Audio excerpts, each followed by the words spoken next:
If you've ever felt uneasy or pressured to sign something before you were ready, this is a welcome shift.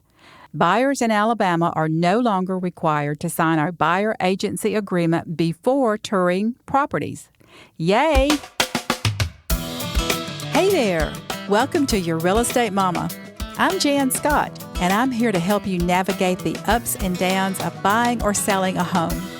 I've been wrangling the real estate market for over 35 years, and trust me, with all this gray hair comes a whole lot of wisdom.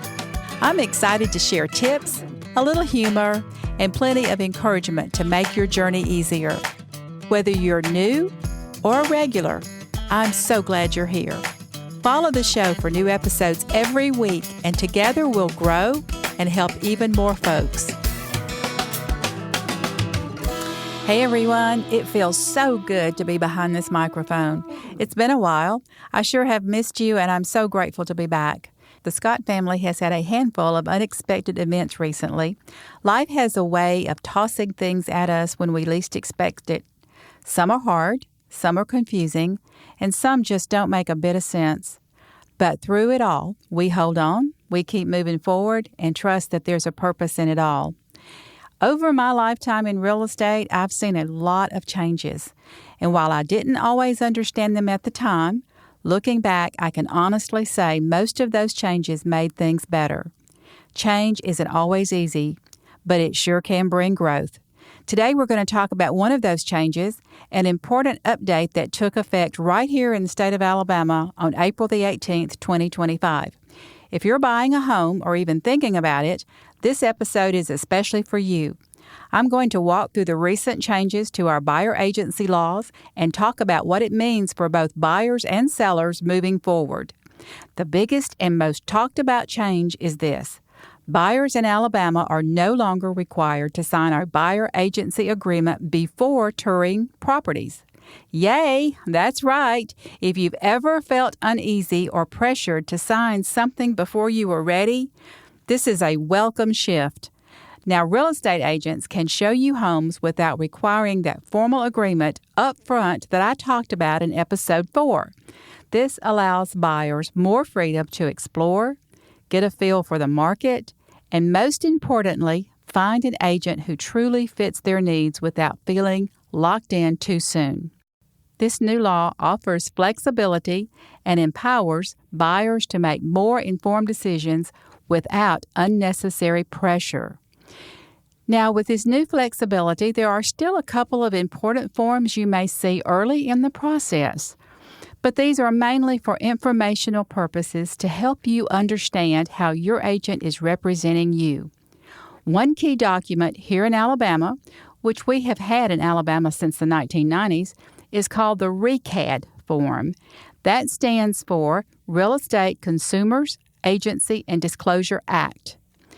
Now, don't let that fancy title throw you off. In simple terms, this form just simply outlines the different hats your real estate professional might wear. For example, a single agent represents only one side, either the buyer or the seller.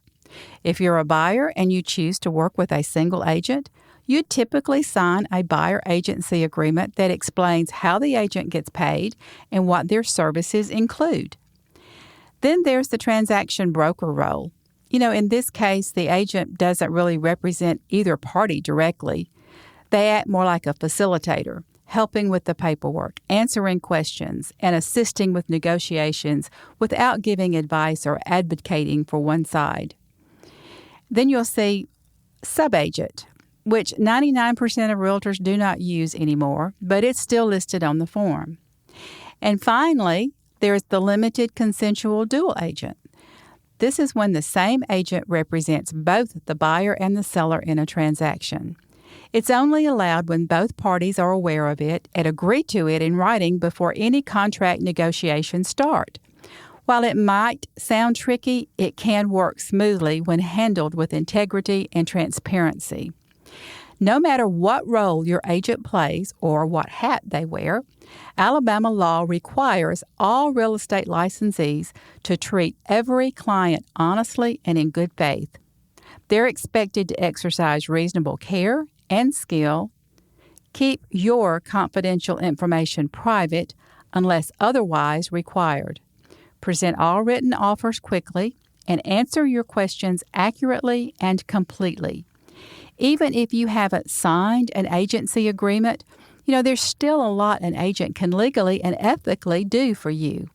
They can provide information on listings, show you properties, help you write up an offer, even explain financing options. However, until you sign a formal brokerage agreement, the law considers your agent a transaction broker, not a representative acting solely on your behalf. There is also one additional document that must be shown to you by law before you tour any home. It's called the Office Policy Form. This outlines how the real estate company provides brokerage services. You will be asked to sign it, but keep in mind your signature simply acknowledges that you've received it and you're not committing to anything. Both the RECAD form and the Office Policy Form must be presented to you before you move forward with writing an offer. And while your signature is not required, agents are expected to provide these documents in a timely and trackable way. That's part of what the Alabama Real Estate Commission is now monitoring more closely, making sure agents are documenting and time-stamping these steps correctly. It's all about accountability, transparency, and consumer protection. Whew, I know that was a mouthful. So what does this change mean for you as a buyer? For starters, it offers more freedom. You're no longer tied down by an agency agreement before you even know if you like the house or if you like the agent. You can take your time, you can shop around, and you can compare agents before committing. That reduces pressure and builds trust naturally. It also improves communication because when things are clearly laid out up front, especially how your agent is compensated, it eliminates confusion and helps prevent conflict down the line. It's simply a win for everyone. As we start to wrap up, I always love to end with a little mama wisdom and inspiration. Because real estate may be my business, but life is where the real lessons are. Just like in real estate, life doesn't always go the way we planned. You can prepare, you can pray, and plan your heart out, and still find yourself on a detour you didn't expect. But the foundation makes all the difference. When you're rooted in faith, hope, and love, no storm can shake us completely.